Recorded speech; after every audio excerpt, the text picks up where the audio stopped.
Hi అండి. నువ్వెళ్తానంటే నేనొద్దంటానా? 39వ భాగం వినండి. అలా అయితే ఆ అమ్మాయి పేరేంటి అంకుల్? అన్నాడు సతీష్. స్వప్న అన్నాడు శ్రీనివాస్. స్వప్న దగ్గరికి వెళ్ళిందేమో! ఆ అమ్మాయికేమైనా తెలుస్తుందేమో! తనని అడిగితే మధుకు సంబంధించిన ఇంపార్టెంట్ విషయాలు తెలియొచ్చు అని నేననుకుంటున్నాను అంకుల్ అన్నాడు సతీష్. లేదు బాబు, ఆల్రెడీ నేను అడిగాను అన్నాడు శ్రీనివాస్. నాకు ఆ అమ్మాయి మీద అనుమానం ఉంది అంకుల్. ఎలా అయినా సరే నేను ఆ అమ్మాయితో ఒకసారి మాట్లాడాలి అన్నాడు. నేను మాట్లాడితేనే నాకు దీనికి సంబంధం ఏంటి అంది. నీతో ఏం మాట్లాడుతుంది అన్నాడు. మాట్లాడాలి అంకుల్. మాట్లాడకపోతే ఎలా కుదురుతుంది? కేస్ ఫైల్ చేసినప్పుడు తన పేరు కూడా పెడతాను అన్నాడు సతీష్. అంతవరకు ఎందుకులే బాబు, ఒకసారి నేను మాట్లాడి నీకు ఇస్తాను అన్నాడు శ్రీనివాస్. లేదు, నా ఫోన్తోనే చేయండి. మీరు నెంబర్ చెప్పండి, నేను చేసిస్తాను అన్నాడు. శ్రీనివాస్ నెంబర్ చెప్తుంటే సతీష్ కాల్ చేసి శ్రీనివాస్కి ఇచ్చాడు. అటు నుండి చెప్పండి ఎవరు అంది స్వప్న. అమ్మా, నేను శ్రీనివాస్ని అన్నాడు. ఏంటి అంకుల్ కొత్త నెంబరు అంది. అదే, మధు వాళ్ళ అన్నయ్య వచ్చాడు అన్నాను కదా, అతను నీతో మాట్లాడతాను అంటున్నాడు, అందుకే అతని ఫోన్ నుండే చేశాను అన్నాడు. నాకేం తెలుసు అంకుల్ మధు విషయం, మీరేంటి నా పేరు చెప్పారా అతనికి అంది. జరిగిందంతా చెప్పినప్పుడు నీ గురించి కూడా చెప్పాలి కదా, అందుకనే చెప్పాల్సి వచ్చింది. అతను నీతో మాట్లాడతాను అంటున్నాడు, ఇదిగో ఇస్తున్నాను అంటూ సతీష్కి ఇచ్చేశాడు. ఏంటి సార్ చెప్పండి, మధు కనిపించకపోతే నాకు సంబంధం ఏంటి? పక్కనే ఉన్నాడా, వింటున్నాడా అంది స్వప్న. మీకు కాకపోతే ఇంకెవరికి తెలుస్తుందండి?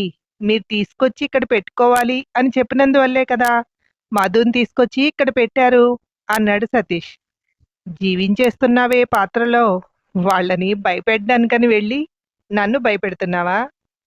ఇది మీ ప్లాన్ కదండి అంది నవ్వుతూ. మేడం, మీరు నేను అడిగిన వాటికి సమాధానం చెప్పకపోతే తాను ఎక్కడుందో తెలుసుకోవడం కష్టం అవుతుంది అన్నాడు సతీష్. ఈ ప్లాన్ని రచించి దర్శకత్వం వహించిన కిరణ్ అడగండి, నాకేం తెలుసు, నేనేం చెప్పట్లేదు అంటూ కాల్ కట్ చేసింది. ఏంటి ఈ అమ్మాయి మాట్లాడుతుంటే ఇలా కాల్ కట్ చేసింది? చూడండి అంకుల్, ఆ అమ్మాయిని ఇక్కడికి రమ్మనండి. ఆ అమ్మాయితో మాట్లాడితే ఖచ్చితంగా మధు ఎక్కడుందో తెలుస్తుంది అన్నాడు. తను రానంది కదా, ఒకటికి రెండు సార్లు ఏం అడుగుతాను, తను అసలే కొంచెం మొండి అన్నాడు శ్రీనివాస్. ఆ అమ్మాయి మొండైతే నేను జగమొండి. లేదంటే మనం వెళ్దాం పదండి. ఫోన్ చేసి కనుక్కోండి. మనల్ని రమ్మంటుందా, తను వస్తుందా అన్నాడు సతీష్ పంతంగా. ఎందుకు బాబు, తనని కూడా ఇబ్బంది పెట్టడం? మాకెంత తెలుసో తనకి అంతే తెలుసు అన్నాడు. అదేంటి, మీరు ఇప్పుడే కదా చెప్పారు తన దగ్గరికి వెళ్ళి గొడవ పెట్టుకుని వచ్చింది మధు అని. మనం ఇప్పుడు వెళ్ళి పోలీస్ కంప్లైంట్ ఇస్తే ముందు తనని అనుమానిస్తారు తెలుసా? చెప్పండి ఆ విషయం తనకి అన్నాడు. మళ్ళీ శ్రీనివాస్ ఫోన్ చేశాడు స్వప్నకి.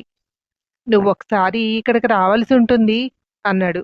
అతనేదో పిచ్చివాగుడు వాగుతుంటే వాడికి సమాధానం చెప్పాలా? అక్కడికొచ్చి నేను అంది. బయటికి వెళ్తూ, తప్పు మా మీదే కాదు నీ మీద కూడా ఉంది. మొన్న మీ ఇంటికొచ్చి గొడవ పెట్టుకుని వచ్చింది కదా, ఆ తర్వాత ఇలా చేసింది అంటే నిన్ను కూడా అనుమానిస్తారు కదా అన్నాడు శ్రీనివాస్. ఏంటంకుల్, పోన్లే పాపం అని సాయం చేస్తే నా నెత్తికి చుట్టేస్తున్నారంతా అంది. ఇప్పుడు మనం ఇతనికి సహకరించకపోతే పోలీసుల వరకు వెళ్ళాలి. అప్పుడు ఎలా ఉంటుందో నీకు తెలుసు కదా అన్నాడు శ్రీనివాస్. ఏంటంకుల్ భయపెడుతున్నారా అంది. లేదు, ఏం జరుగుతుందో వివరిస్తున్నాను అన్నాడు. మీరు ఎలా అయినా చాలా తెలివైనవారు అంకుల్. అన్నీ నాతో చేయించి ఏమీ తెలియనట్టు ఇప్పుడు తప్పించుకుంటున్నారు కదా అంది. నేనేం చేశానమ్మాయి, నా మీద పడుతున్నావు నువ్వు? పెళ్లి చూపుల కంటే వచ్చాం గాని తర్వాత నువ్వే కదా మళ్ళీ కిరణ్ ఇంటికి వెళ్ళి పెళ్లి చేసుకుంటానని ఆ అమ్మాయిని మా దగ్గర పెట్టుకోమని ఇంత కథ నడిపించావు అన్నాడు. అంటే ఇప్పుడు మధు కనిపించకపోవటానికి కారణం నేనే అంటారు. సరేలేండి, ఈ విషయం ఒకసారి కిరణ్తో కూడా మాట్లాడి అతను రమ్మని నేను కూడా వస్తాను అంది. మధ్యలో కిరణ్ ఎందుకు, నువ్వు రా, తర్వాత పిలవచ్చు వాడిని అన్నాడు శ్రీనివాస్. అంకుల్, మీరు నన్ను బెదిరిస్తున్నాను అనుకుంటున్నారేమో. నేను ప్లేట్ ఫిరాయించగలను తెలుసా? మీరు అగ్రిమెంట్ మీద సంతకం పెట్టించుకున్నారు నాతో. ఆ పేపర్స్ మీ దగ్గరే కాదు, నా దగ్గర కూడా ఉన్నాయి అంది. ఆ పేపర్స్‌లో నన్ను అరెస్ట్ చేసేంత ఏం లేదే అన్నాడు శ్రీనివాస్. ఉంది. నేనన్నీ వివరిస్తాను మీ దగ్గరకొచ్చినప్పుడు అంది. మనలో మనం వాదించుకుంటే ఈ సమస్యకి పరిష్కారం దొరకదు స్వప్న. ప్లీజ్ దయచేసి ఒకసారి వచ్చి వెళ్ళు అన్నాడు. సరేలెండి, తప్పుతుందా అని కాల్ కట్ చేసింది. వీళ్ళు భోజనాలు చేస్తుంటే స్వప్న వచ్చింది. ఎవరు? ఇతనేనా? మధు వాళ్ళ అన్నయ్య అంది సతీష్ని చూస్తూ. ఓ, ఈ అమ్మాయేనా? మధు ఎప్పుడు వెళ్ళిపోతుందా అని కాపలా కాసు కూర్చుంటా అన్నాడు సతీష్. ఏ మిస్టర్, మాటలు తిన్నగా రాని అంది. తిన్నగా లేవండి నా మాటలు. సరే, మీరు అర్థం చేసుకునేటప్పుడు తిన్నగా అర్థం చేసుకోండి అన్నాడు సతీష్. రామ్మ స్వప్న, నీకు వడ్డించేస్తాను భోజనం అంది లక్ష్మి. మీరిద్దరికీ ఏ చీకు చింత లేకుండా హాయిగా వండుకుని తింటూ సమస్యలని నా నెత్తి మీద పెట్టేస్తున్నారు కదా. ఇప్పుడు కాదు, పెళ్ళవ్వనివ్వండి చెప్తా మీ అందరినీ. ఎలా పెట్టాలో దారిలో అలా పెడతాను అంది. మీ ఆశ ఇప్పుడప్పుడే తీరదులేండి అని సతీష్ లేచి చేయి కడుక్కునొచ్చి అక్కడ కూర్చుంటూ, ఇప్పుడు చెప్పండి స్వప్న, మొన్న మధు వచ్చి మీతో ఏం గొడవ పెట్టుకుంది? దేని గురించి గొడవ పడ్డారు మీ ఇద్దరు అన్నాడు. అది గొడవని మీకెవరు చెప్పారు? తను మామూలుగా అడిగింది అంతే. మా ఇంట్లో ఎందుకు చెప్పావు అని అంది. దానికి మీరేమన్నారు అన్నాడు. అందరికీ తెలిసి అందరి సమ్మతంతోనే మా పెళ్లి జరగాలి అనుకున్నాను. దాంట్లో తప్పే ఉంది? నన్ను పెళ్లి చూపులకు చూడటానికి వచ్చేసరికి కిరణ్ మధు ఇద్దరు విడిపోతున్నారు అని చెప్పారు. తర్వాత నేను పనుండి హైదరాబాద్ వెళ్తూ మధు నాకు తెలియడంతో నేను వాళ్ళ ఇంటికి వెళ్ళాను. అక్కడ వాళ్ళిద్దరూ ఒకే ఇంట్లో ఉన్నారు అంది. మరి ఒకే ఇంట్లో ఉన్నారు అంటే విడిపోవడం లేదనే కదా అర్థం. మళ్ళీ విడిపోతున్నట్టు ఎందుకయ్యింది అన్నాడు. ఏమో, నాకు తెలీదు. మళ్ళీ విడిపోవాలనుకున్నారు. నేనేమన్నానంటే, తను డెలివరీ అయ్యి తను హాయిగా మా ఇద్దరికి పెళ్లి చేసి వెళ్ళేలా ఉంటే కిరణ్ని పెళ్లి చేసుకోవడానికి నాకు అభ్యంతరం లేదు అన్నాను. దానికి అంకుల్ నాతో బాండ్ పేపర్ మీద సైన్ చేయించుకున్నారు అంది. ఇదంతా చూస్తుంటే కావాలనే మీరందరూ కలిసి మధుని ఏదో చేశారు అనిపిస్తోంది. మధు వెళ్ళిపోయింది, ఇంకిక్కడతో క్లోజ్ అయ్యింది అనుకోకండి. ఇప్పుడే మొదలయ్యింది అన్నాడు సతీష్. ఏంటి మీరు? మీరేది చెప్తే అదే నిజం అనుకుంటున్నారా? నేను చెప్పేది వినరా? నాకెలాంటి సంబంధం లేదు. తనతో ఇంటి దగ్గరున్నది వీళ్ళిద్దరూ. భర్త ఏమో కిరణ్. మధ్యలో నా మీద పడ్డారేంటి అంది స్వప్న. ఇప్పుడు పోలీస్ కేసు పెడితే ముందుగా అరెస్ట్ చేసేది మిమ్మల్ని. ఎందుకంటే కిరణ్ని పెళ్లి చేసుకోవాలనుకుంటున్నారు కనుక. మధుని మీరే అడ్డు తప్పించారని అన్నాడు సతీష్. అలా తప్పించాలంటే తీసుకొచ్చి వీళ్ళింటి దగ్గర పెట్టడం ఎందుకు అంది. నన్నడిగితే నేనేం చెప్తాను? మీరే చెప్పాలి ఎందుకో కూడా అన్నాడు. శ్రీనివాసు అంటూ బయట నుండి ఎవరో పిలుస్తున్నారు. ఆ వస్తున్నా అంటూ వెళ్ళి, ఆ ప్రకాశం నువ్వా, ఏంటి విషయం అన్నాడు అతన్ని చూస్తూ. మొన్న మీ కోడలు బెంగుళూరు వెళ్తుందని చెప్పిందని చెప్పాను కదా. లేదు, తను బెంగుళూరు వెళ్ళలేదు. నేను రాజమండ్రి ఎగ్జిబిషన్కి వెళ్ళాను. ఆ ఎగ్జిబిషన్లో కనిపించింది. తనని పలకరిద్దామనుకునే లోపే మళ్ళీ కనిపించలేదు అన్నాడు. ఎవరిని చూసి ఎవరనుకున్నావో అన్నాడు శ్రీనివాస్. నాకు తెలీదా, మీ కోడలే. నేను ఆ రాత్రి చూసి చెప్పినప్పుడు ఎవరు అని అనలేదుగా. తనే నాకు అక్కడ కనిపించింది. ఏదో జరుగుతోంది చూడు. మనందరికీ జాబ్ కోసం వెళ్తున్నానని చెప్పి అమ్మాయి రాజమండ్రిలో ఏం చేస్తోంది అన్నాడు. నేను కనుక్కుంటాలే అన్నాడు శ్రీనివాస్. అది కనుక్కో. మరి నీ మంచి కోసమే చెప్తున్నాను. ఇవాళ రేపు అమ్మాయిలు నమ్మేలాగా లేరు, జాగ్రత్త అంటూ వెళ్ళిపోయాడు ప్రకాష్. బయట మాటలు లోపలికి వినిపిస్తున్నాయి. స్వప్న, సతీష్ ఇద్దరూ ముఖముఖాలు చూసుకున్నారు. అంకుల్, ఇప్పుడు మాట్లాడిన అతను మొన్న రాత్రి మధు కనిపించింది అని చెప్పిన అతనే కదా అన్నాడు సతీష్. అవును బాబు, అతనికి రాజమండ్రిలో కనిపించిందట అన్నాడు శ్రీనివాస్. నేను ఒకసారి అతనితో మాట్లాడాలి అంకుల్ అన్నాడు. ఇప్పుడే ఇలా వెళ్ళాడు, నడు వెళ్దాం అన్నాడు శ్రీనివాస్. మీరొద్దులేండి, మీరింటి దగ్గర ఉండండి, నేను వెళ్ళి అతనితో మాట్లాడొస్తాను అన్నాడు ముందుకు వెళ్తూ. నీకతను తెలీదుగా అన్నాడు శ్రీనివాస్. తెలియడానికేముందులేండి, ఇప్పుడు మాట విన్నానుగా, మనిషిని కూడా చూశానులేండి, నేను గుర్తుపట్టగలను అంటూ బయటికి వెళ్ళాడు. వెళ్తూ ఫోన్ చేసి, అమ్మా, ఎక్కడ తీసుకువెళ్ళావు మధుని? ఎగ్జిబిషన్కి వెళ్ళారా? కొద్ది రోజులు ఎక్కడికి బయటికి తీసుకువెళ్ళొద్దు అని చెప్పాను కదా. మిమ్మల్ని ఎగ్జిబిషన్లో ఎవరో చూశారు.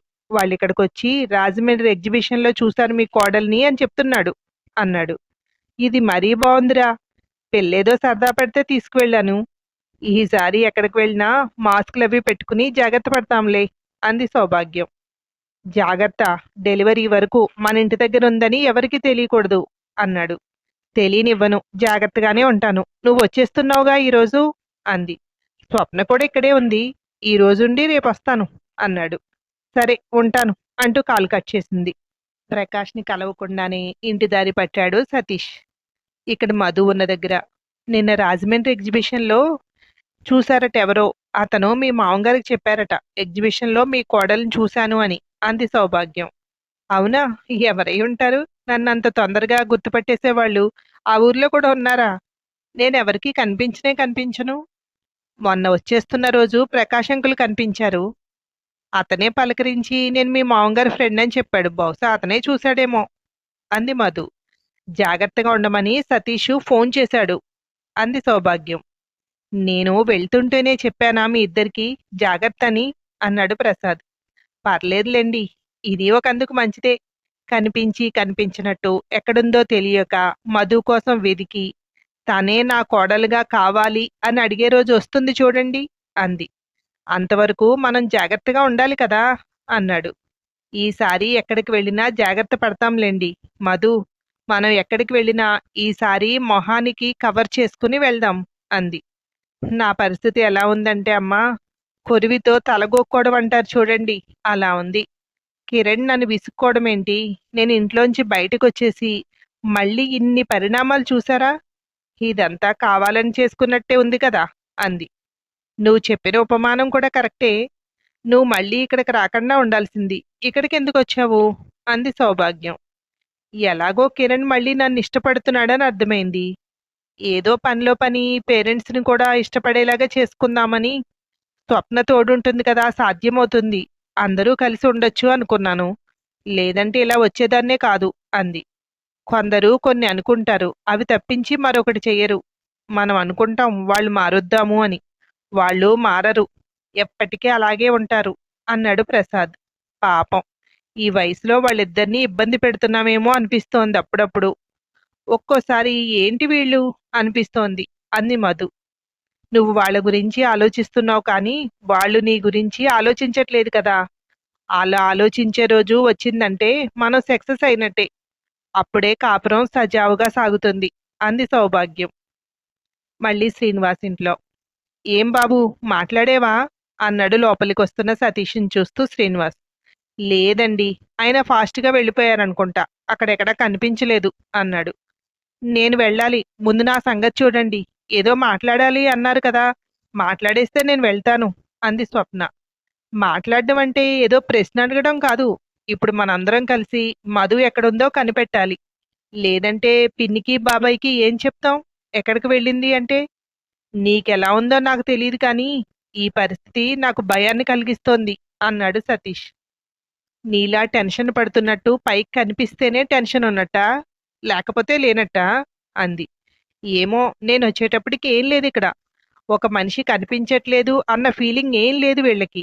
మీరేట్రా అంటే ఫోన్ చేసి వచ్చి ఏదో మాట్లాడాలి అన్నారు, మాట్లాడండి నేను వెళ్ళిపోతాను అంటే అలా ఎలా వెళ్ళిపోతారు అన్నాడు. మరి ఏం చేయమంటారు మీరే చెప్పండి. ఇక్కడ ఎక్కడైనా వెతకాలా? ఈ ఊర్లో ఉన్నట్టయితే ఇంతసేపు ఎందుకు? ఒక పని చేద్దాం నడవండి, వెళ్ళి రాజమండ్రి చుట్టుపక్కల ఏరియాలన్నీ వెతుకుదాం అంది స్వప్న. పోలీస్ స్టేషన్లో కంప్లైంట్ ఇవ్వడమే మంచిదని నేను అనుకుంటున్నాను అన్నాడు సతీష్. అనుకుంటే సరిపోదండి, అనుకుని మీరు కంప్లైంట్ ఇచ్చి వెళ్ళిపోయారంటే మేమందరం దాన్ని ఫేస్ చేయాలి కదా అంది. చెయ్యాలి మరి, మీ గురించే కదా మా మధు వెళ్ళిపోయింది. దానికోసం మీరు ఫేస్ చేయాలంటే ఎలాగైనా ఫేస్ చేయాల్సిందే అన్నాడు. మీ గురించే మీ గురించే 1-10 సార్లు అనకండి. నా గురించి వెళ్ళిపోవడం ఏంటి? అలా వెళ్ళాలి అనుకుంటే ఇన్నాళ్ళు ఎందుకు ఆగుతుంది? వాళ్ళిద్దరికీ గొడవ జరిగిందని చెప్పి నేను పెళ్లి చేసుకోవచ్చు కదా కిరణ్ని. నేను అలా కోరుకోలేదు. ఆ అమ్మాయి కూడా ఇష్టపడ్డాక అప్పుడు పెళ్లి చేసుకోవాలి అనుకున్నాను. అందుకే ఈ సంతంతా నా నెత్తి మీద పెట్టుకున్నాను అంది స్వప్న. మీరు అమ్మాయి ఒప్పుకున్నాక పెళ్లి చేసుకోవటానికి ఆ అమ్మాయి ఒప్పుకోకపోవడంతో మీ పెళ్లి అవదు. డైవర్స్ అయ్యాకనే పెళ్లి చేసుకోవాలి. మీరు చెయ్యాల్సింది అమ్మాయికి డైవర్స్ వచ్చేలాగా ప్రయత్నించి మీరు పెళ్లి చేసుకోవడం అన్నాడు. ఏమో ఒకవేళ పెళ్లి దగ్గరకు వచ్చిన తర్వాత వాళ్ళిద్దరూ కలిసి ఉందామనుకుంటే నా భయం నాకుంటుంది కదా! అందుకే ఇప్పుడు ఇలా ఉంది. ఒకవేళ కలిసి ఉండాలి అనుకున్నారంటే ఈ డెలివరీ అయ్యేలోపు తేలిపోతుంది కదా! అప్పుడు పెళ్లి చేసుకోవచ్చు అనుకున్నాను. ఇప్పుడు చూస్తే మీరు నా మీదే పడ్డారు. అంకుల్ వాళ్ళు కూడా నా మీదే పడ్డారు. వీళ్ళిద్దరూ బానే ఉన్నారు. మొత్తం నా నెత్తికి చుట్టారు అంది. అలా కాదమ్మాయి. నువ్వు పెళ్లికి ఒప్పుకోవడం వల్లే అంకుల్ ఇదంతా చేయడానికి ఒప్పుకున్నారు. లేదంటే అసలు ఒప్పుకునేవారే కాదు అంది లక్ష్మి. నేను పెళ్లికి ఒప్పుకున్నానంటే వాళ్ళిద్దరూ డైవర్స్ తీసుకుంటున్నారని ఒప్పుకున్నాను కదా! వాళ్ళిద్దరూ కలిసి ఉంటానంటే నేనెందుకు వస్తాను మధ్యలో అడ్డం అంది. అయితే నీకిప్పటి వరకు చేసిందంతా వాళ్ళిద్దరిని కలపడానికా అన్నాడు శ్రీనివాస్. అంకుల్ మీరు మళ్ళీ నన్ను అపార్థం చేసుకుంటున్నారు. కలపాలని కాదు. ఒకవేళ కలిసి ఉండాలి అనుకుంటే ఇప్పుడే తేలిపోతుంది. ఒకవేళ వద్దు అనుకున్నారనుకోండి నాకెలాంటి అభ్యంతరం లేదు. అందుకని అంది. సులువుగా తప్పించుకునే తెలివితేటలున్నాయమ్మాయి నీ దగ్గర అన్నాడు శ్రీనివాస్. నిజం కూడా అంతే అంకుల్.